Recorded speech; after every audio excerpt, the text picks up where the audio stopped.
Man is in jail after police say he kidnapped a woman in Grand Chute at knifepoint with her child and forced her to take money out of an ATM. Those two victims are recovering from non-life-threatening injuries, and the woman was able to relay information to law enforcement to take the suspect into custody. News 5 Samantha Cavalli joins us live from the newsroom with how law enforcement was able to catch up to the suspect and put him behind bars. Samantha.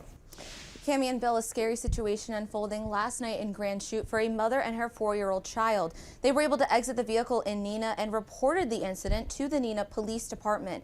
In a press release from the Grand Chute Police Department, the Neenah mother was approached by a 51-year-old male in the parking lot of the 4300 block of West Wisconsin Avenue, threatening her with a knife. He then drove the woman's vehicle with her and the child inside to different banks, forcing her to take money out for him. After reporting the incident, law enforcement were able to track down the suspect, and he was arrested in Winnebago County. Community Resource Officer Dylan Davis with the Grand Chute Police Department wants to remind the community to be vigilant when they are out.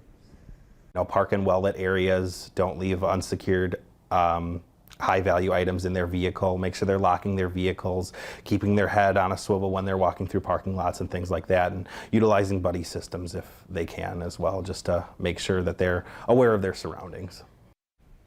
The suspect is being held at the Outagamie County Jail on charges of kidnapping, carjacking, robbery, and felony bail jumping. Anyone with information on the incident is asked to call the Grand Chute Police Department.